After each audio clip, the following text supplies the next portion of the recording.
12월 12일 금요일 오스템 뉴스를 전해드리겠습니다. 지난해 인구 10,000명당 치과의사 수가 5.63명으로 집계됐습니다. 건강보험심사평가원이 공개한 자료에 따르면 전국 치과의사 수는 최근 3년간 849명 증가한 것으로 나타났으며 연평균 증감률은 1.51%로 분석됐습니다.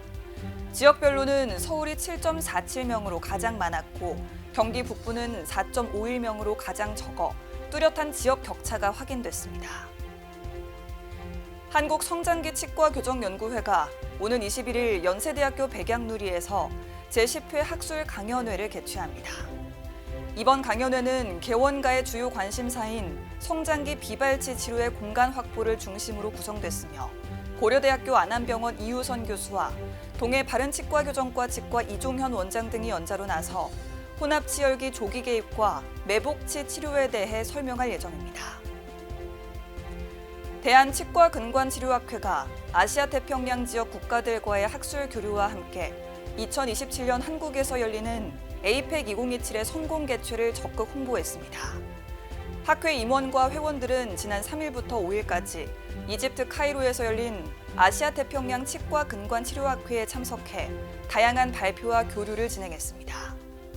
특히 김현철 회장은 기조 강연자로 참여해 바이오세라믹 기반 재식술과 재혈관화 치료를 주제로 강연을 펼쳤습니다. 대한치과수면학회가 지난달 30일 중앙대학교 병원에서 AI와 디지털 기술이 여는 맞춤형 치과수면의학의 새로운 지평을 주제로 추계학술대회를 성황리에 마무리했습니다. 이번 학술대회에는 100여 명의 치과의사가 참석해 수면질환의 이해, 개인 맞춤형 치료, 산업적 혁신 등을 함께 논의했습니다. 특히 서울대학교 치과대학 구강내과 조정환 교수 등이 연단에 올라 설골의 동적 평가를 통한 수면 무호흡증 예측 등 치과 수면의학에 대해 공유했습니다.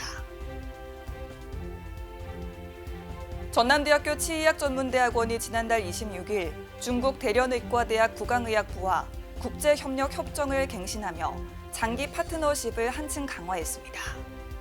이번 협정에는 공동연구 고도화와 공동지도 프로그램 확대, 교원 연구자 교류 프로그램 강화 등 다양한 국제협력 방안이 포함돼 향후 양측의 교류가 더욱 활성화될 전망입니다. 은평구 치과의사회가 지난달 27일 은평구청 대강당에서 제14회 장학증서 및 장학금 수여식을 열고 지역 학생들에게 장학금을 전달했습니다. 이번 장학금은 구 회원들이 자발적으로 마련한 기금으로 조성됐으며 추천받은 고등학생들이 수혜 대상에 올랐습니다. 이날 수여식에서는 은평구 치과의사회 권태훈 회장이 장학생들에게 직접 증서와 장학금을 전달하며 격려의 뜻을 전했습니다. 부산대학교 치과병원이 지난달 18일 13개 기관과 업무 협약을 체결해 장애인의 구강건강권 보장과 치과의료 접근성에 대한 강화를 추진했습니다. 특히 대구 권역장애인 구강진료센터와는 상호 협력을 통해 장애인의 치과의료 접근성을 높이기로 했으며 이어 시설 방문 진료 사업을 진행해 노사의 집에서 치과 진료 봉사를 제공했습니다. 김포시 치과의사회와 김포시 국제 로타리클럽 3690 지구 김포 로타리클럽이 지난 10일 취약계층의 치과 치료 지원을 위해 업무 협약을 체결했습니다. 이번 사업은 국제 로타리 재단의 글로벌 보조금 4만 달러를 기반으로 추진되며 대상자에게는 기본 검진부터 틀니, 임플란트 등 1인 최대 4대만 원까지 지원합니다. 특히 고촌 서울탑치과, 중앙치과, 걸포탑치과 등 3개 의료기관이 참여해 맞춤형 진료를 담당합니다.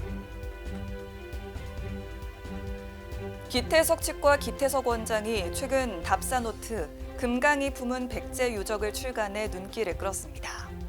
공주편, 부여편, 익산편으로 구성된 480페이지 분량의 책에는 개인 취미에서 공동활동으로 확장된 답사 여정이 담겨 있습니다. 기 원장은 지인들과 함께 쌓아온 답사 경험과 대전시 치과의사회, 문화사랑방 등 활동 추억도 책에 포함했다고 전했습니다. 경기도 성남시가 올해 초등학교 4학년을 대상으로 한 치과 주치 사업 검진률이 94%를 기록했다고 밝혔습니다. 참여치과에서는 구강검진과 상담, 불소도포를 포함해 치석 제거와 실란트 등 필요 진료를 무료로 제공했습니다. 또한 시는 구강보건 교육을 통해 학생들의 구강건강 관리 역량을 높였다고 밝혔습니다. 신라대학교 치위생학과가 최근 2025 한국구강보건과학회 종합학술대회에서 최우수상을 포함한 5개 부문을 수상하는 영예를 안았습니다. 특히 강혜미, 장경혜, 강현경 교수의 공동 연구 논문은 생성형 AI 기반 분석을 통해 교육 혁신 가능성을 제시했다는 평가를 받으며 일반 부문 최우수상을 수상했습니다. 보건복지부가 지난 2일 의료 분쟁 해결 과정의 공정성과 투명성을 강화하기 위해 의료 분쟁 조정 옴부즈만을 도입하고 첫 회의를 열었습니다. 이 위원회는 의료 분쟁 조정 절차와 감정 과정을 면밀히 점검하고 필요한 제도 개선을 권고하는 기능을 수행합니다. 이에 복지부는 관련 단체 추천을 받아 총 7명의 옴부즈만 위원을 위촉했으며 각 위원의 임기는 3년입니다. 오스템 뉴스는 치과인 여러분의 제보를 기다립니다. 경조사, 인사동정, 봉사활동, 각종 행사 소식 등 치과계에 공유할 어떤 소식도 좋습니다.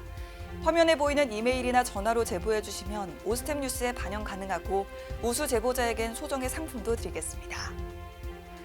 이상으로 오스템 뉴스를 마칩니다. 고맙습니다. 임플란트 유명한 게 좋을까? 뭐가 달라도 다르겠죠. 임플란트 세계적인 게 좋을까? 뭐가 달라도 다르겠죠. 치과 의사에게 사랑받는 게 좋을까? 뭐가 달라도 다르겠죠. 오스템 임플란트!